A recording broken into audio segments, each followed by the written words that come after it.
All right, thank you all for coming. We're going to be talking about the Mayor's Matching Grant. The Mayor's Matching Grant was created to streamline the process for nonprofit organizations to apply for grant funding with the City of Lake City. Zoom Grants is the program we are utilizing for these grants. We have Jennifer Yost with Zoom Grants on Zoom to go over the application with everyone. She will also be available for questions after her presentation. All right, you ready, Jennifer?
Try it again.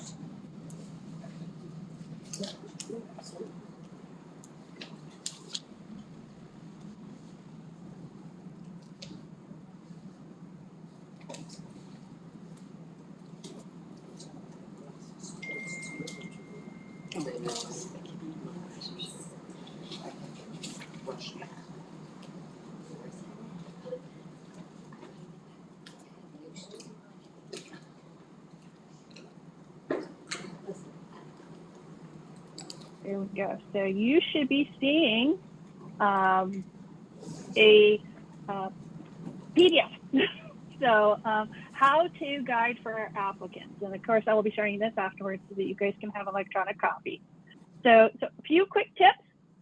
Zoom Grants University is our online knowledge base. That is your user guide. And there's a help link right within the top of the application. So you can always access it at any time that you have questions.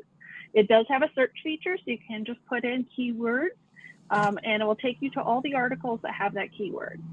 Our system also has an autosave feature, so you will not find a save button anywhere, so don't even look for it. So it automatically saves as you're going through the application. You click out of the text box, you change the item, so you select one option versus the other.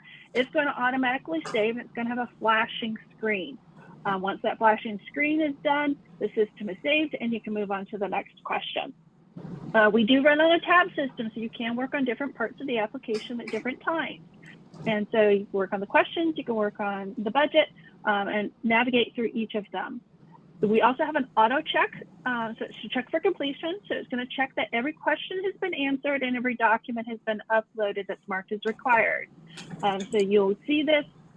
So we always recommend do not wait until the end to try to submit your application, just in case one of the documents didn't get uploaded. So just whenever that happens and you've completed it, you may have to hit the refresh button depending on your internet browser to make sure and check that things have been uploaded. So those are just some quick tips.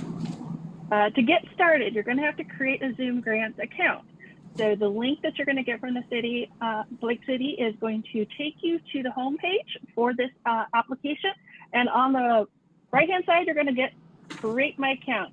You're going to need an email and a password, first name, last name, and you're going to be applying as an organization, is my understanding. So you want to click that, and then you're going to finish setting up your account, putting in all your organizational information.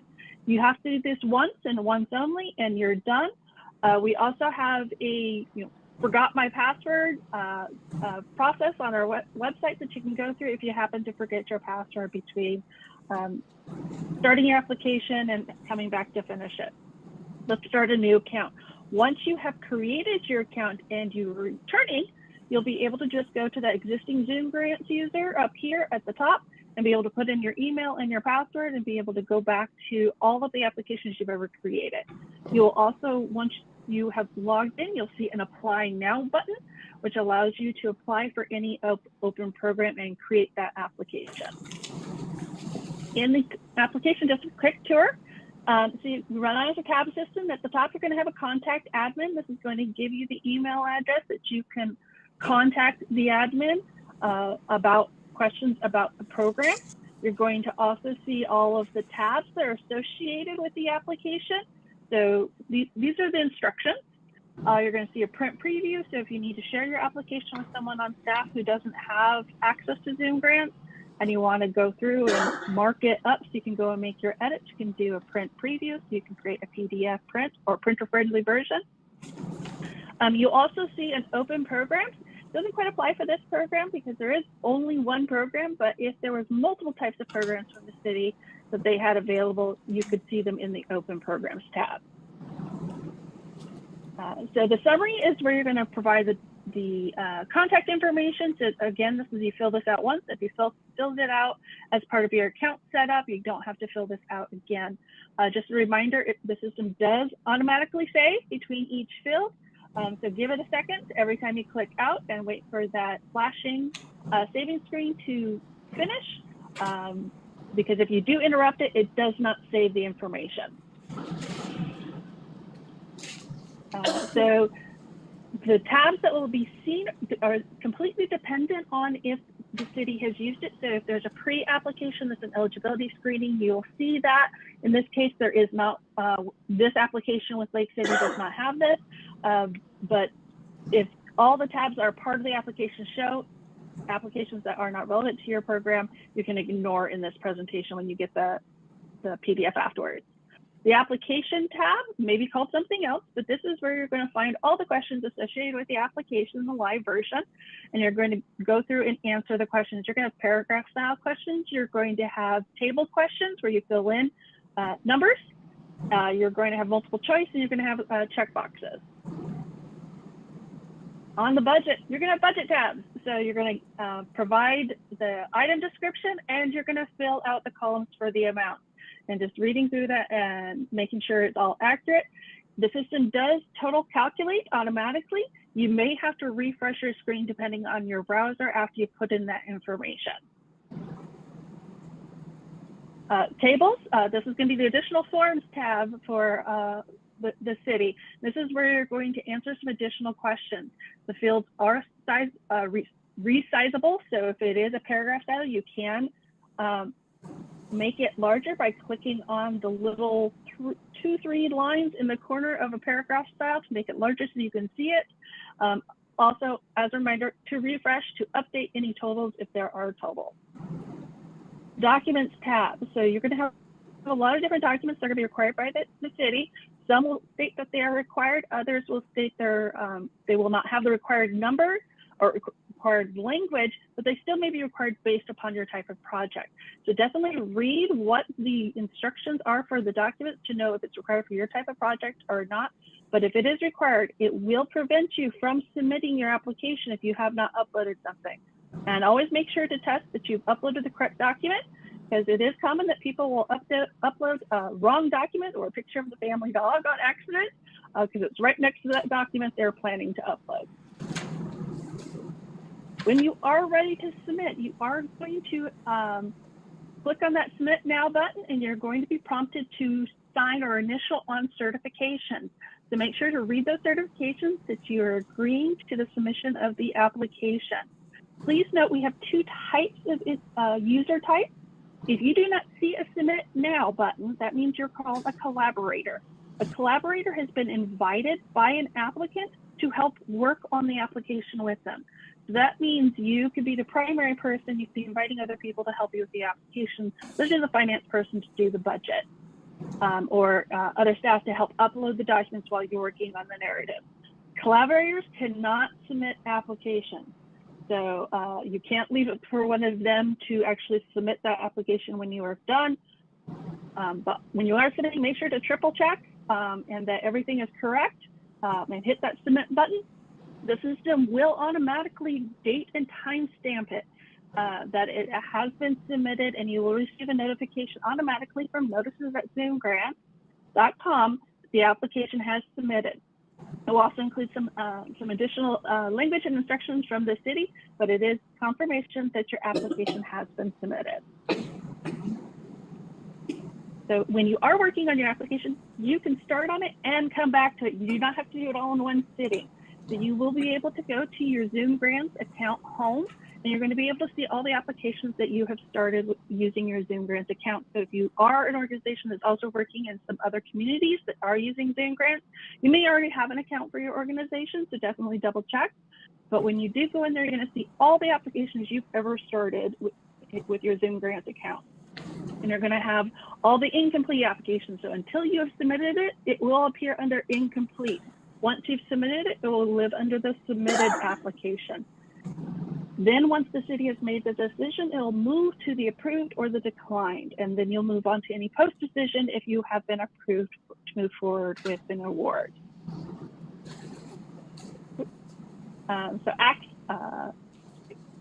We already talked about that, sorry. So archiving your application. So if you created an application and decided you don't want to move forward with it and you want to archive it or delete it, it is a two-step process to permanently delete an application.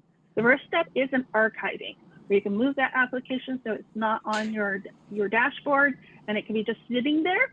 Or if you want to permanently delete it, then you're going to delete it again from the archive. So it is a two-step process, but when you do hit that second delete, it deletes it permanently from our system. Zoom Grants is not able to recover it. So if you are going to delete, make sure you really do want to delete it. So just like you created it completely on accident, or two of you on staff created it, and it's actually only one person should have been doing it. Just some final tips is save yourself stress. Start early, finish early, and submit early. This will also be very helpful for the city so they know what's happening. But making sure to submit that application early and test that you can make sure that you have submitted it, not waiting until 4:59 on the 26th to submit it. Definitely reach out to Zoom Grants if you're having any technical issues. Checking out Zoom Grants University. We have a lot of technical support articles on there to help you navigate through the system. But making sure to reach out early, because unfortunately, we do not work 24/7. So if you're reaching out at 10 o'clock at night, unfortunately, you may not be able to get assistance until the next morning. So definitely go through the system and make sure everything is working before that last day so that you can get all the support that you need. And so Zoom Grants University is help.zoomgrants.com. And you can also reach out to our technical support or give us a call if you are having technical questions. Again, if you have questions about is this eligible or not, please reach out to the city because we cannot answer that. With that, I am now going to switch to the live version of the application. One moment and let me switch over to that.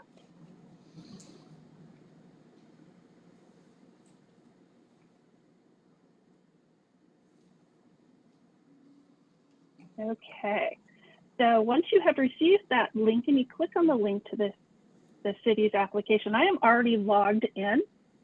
Unfortunately, I can't show you how to create an account as I have created so many accounts, but this is what it's going to look like. You're going to have the open program and apply now and a preview.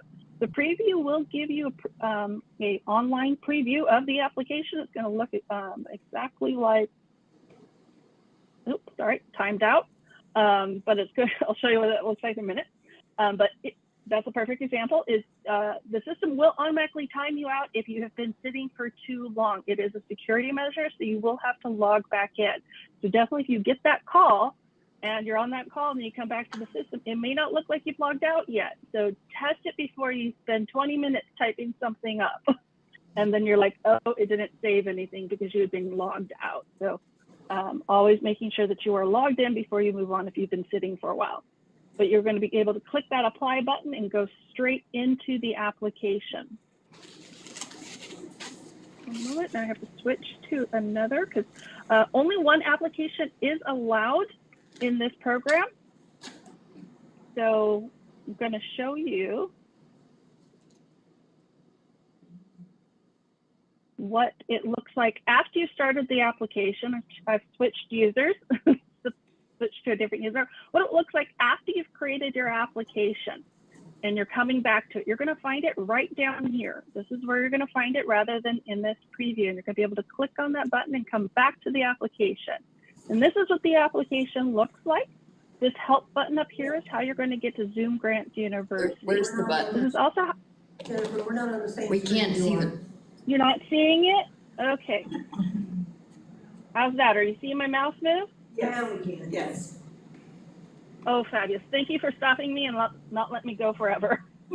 The help button is right here at the top. It is a little difficult to see because of the color scheme, but it is right up here. It says help. And that will take you to Zoom Grants University. I'm going to open another link. Oh, it's blocked. So let me try that. It'll bring you down and give you some helpful tips and take you to Zoom Grants University. And this is the live location of that help. And the information is going to take you to that applicant information. You're going to be able to type in a keyword search like savings. And it'll pull up everything that has to do with savings so that you can go through those all those technical articles about the system. I'm going to go back to that form. I'm going to hide that. And so this is the application. Here is where you're going to update your account profile. So if you ever need to change who you are, that you have a name change or your address changes, or you need to change your organization's information, versus this is all fake information, or you need to change your actual email. So many organizations will change their emails from a .com to a .org, and like, but I still need to get the information. You can change your email and your password.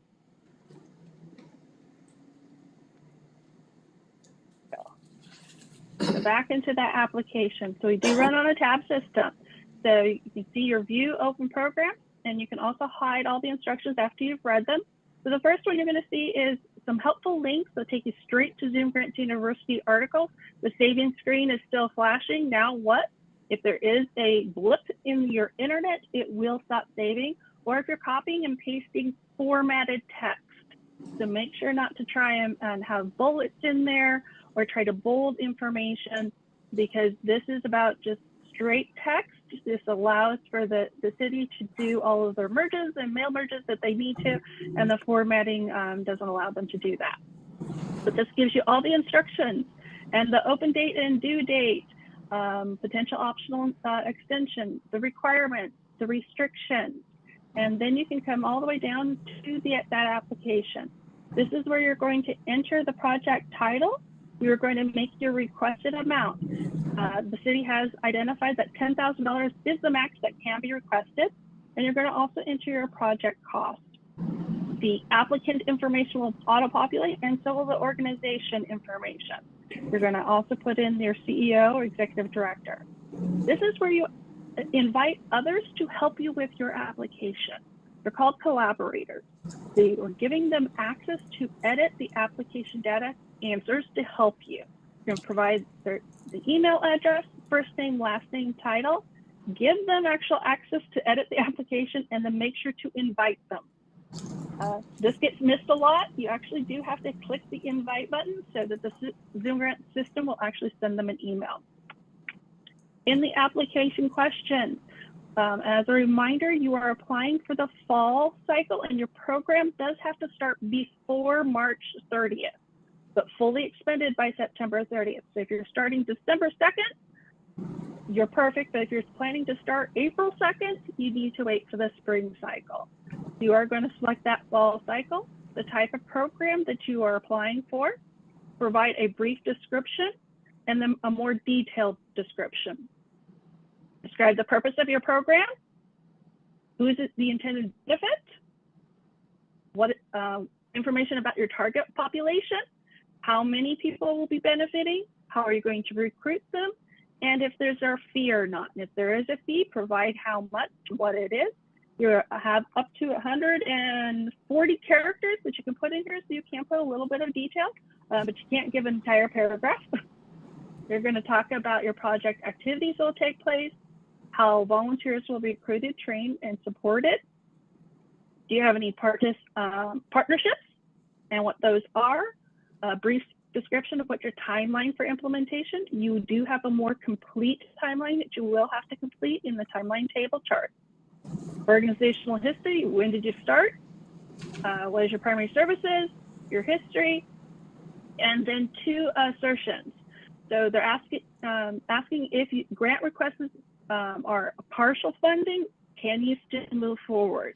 Can you raise additional funds? And that you understand that a level 2 background screening will have to be completed on all staff prior to actual contract execution.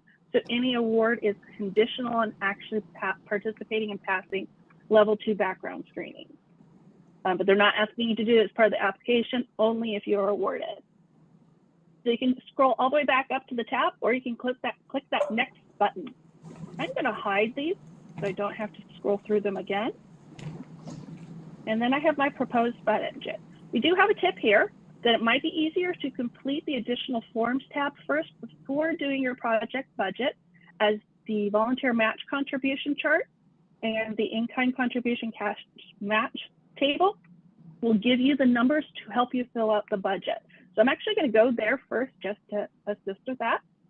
So the volunteer contribution, you're going to put in your volunteer information and how many hours, and then the system will auto-calculate that total match value that you'll need for your budget. The in-kind contribution, again, putting in the in-kind contribution, the value of the match received and value pledged, making the difference between the, distinction between the two.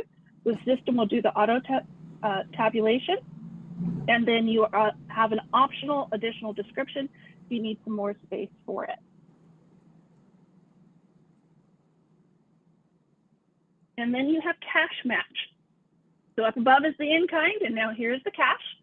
So you're going to provide the description of the cash match, how much of it is received versus pledged. The system will auto-calculate, and you can provide an additional description. And then you get a full total to make sure it matches with your budget. This is where you're going to give a more detailed work plan. So in the application, you're saying it's through the summer, it's through the spring, it's through the winter, it's school break. But this is where you're going to give a more detailed. And here's just an example. You're having the award notification and background check. It's going to be your first thing that you're doing. Then you're actually going to execute that contract and start. And then each of your milestones that you're needing to do. You're identifying the title, the description, how often, the date it should be done, and who is responsible of the project staff member. Then you're going to have a staffing plan. And the staffing plan is your staffing, which could include your volunteers. So you don't necessarily know who that volunteer is. You're going to actually recruit them. And you can see that savings screen came up because I clicked in and I clicked out. So that's exactly what that savings screen looks like when you click out of the text box. And you can make these bigger as necessary so that you can see a little bit more, or make it smaller if you would like. And then down at the very bottom is where you're going to actually put in your projected performance outcomes. So these are your proposed outcomes. Is what is your outcome and how do you plan to measure that the outcome has been met? So you have up to 4 outcomes and provide that statement and the measurement. Please note, if you are successful and awarded, your proposed outcomes may be changed during contract negotiations, and it will be the contractually obligated outcomes that you will have to report against. So know that you may go through some contract negotiations with the city, and these may change. The changed ones is what you may have to go through. With that, I am going to go back to the budget. And so there is a request of do not change or edit the item descriptions that are pre-populated by the city of Lake City. You can edit the item descriptions that say other. So these first ones, mayor's matching grant, so that's how much you're requesting, and then all your cash and in kind. So this is the summary amount of cash, in kind, the value of the volunteer time, and then your anticipated sources of remaining funds. What are these other funds? And these are the ones that you're asked to edit. So actually identify what that other source of funding is that you're going to use if it's not cash and in kind. Then you're going to give an expenses. Again, the city is asking you not to change these first ones at the top, only the ones identified as other expense edit, so that the ones identified as edit, please edit those, the others don't.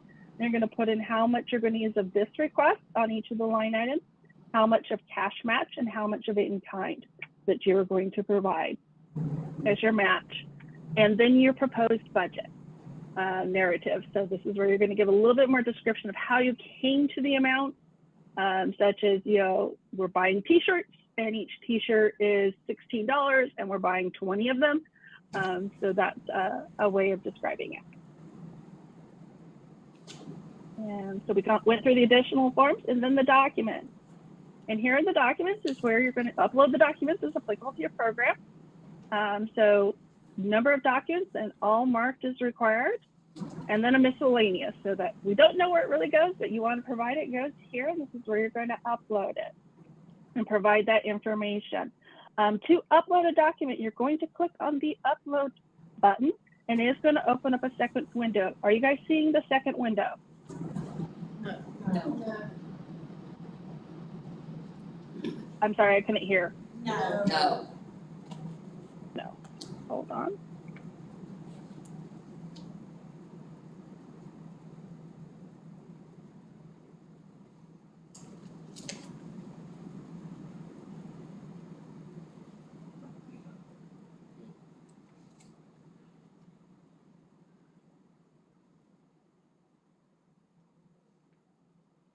Now are you seeing the second window, document requested? Yes.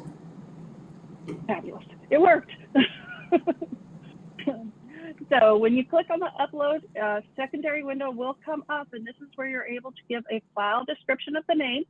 You're able to go find that file on your own network system, or if it's a link to a file that's external, such as a Dropbox or a hyperlink to a website, link that information.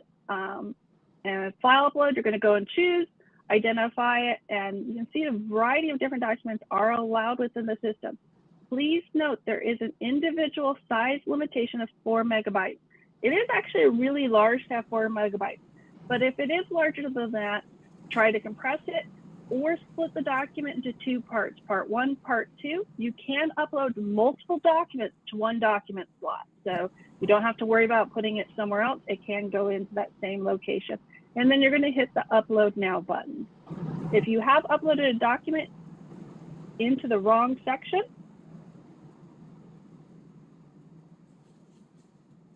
all right, gotta get back to that page. This is only showing individual tabs rather than a screen, sorry. If you have uploaded the wrong document, you will see that it says delete. So you can delete it and then upload the corrected document anytime. When you are completely done, you're gonna now click that submit now button. And you're gonna have those certifications. So we have the one from Zoom Grants, which is our standard certification. You provide us accurate information and that you are agreeing to the terms of using Zoom Grants, which allows us to share the information with the city. That you're only using our system to put the information for the city to collect. And then the certification from the city. And so making sure to read all of that information, and once you're good with it, put in your initials and then hit the submit now. If it's good, it's gonna do that. If it's not, it's actually gonna bring up a screen of red text to say you're missing information. And that is how to go through. And you can see it says it's successful. I can download a PDF and I will receive an email from notices@zoomgrants.com and be able to go back to my account profile and now, not account profile, my account home, apologies. And I'll be able to see that now it is in my submitted list. City of Lake City. Sorry, this is our demo account. That's why there's so many types of programs in here. But that is how to use Zoom Grants. Any questions on using Zoom Grants?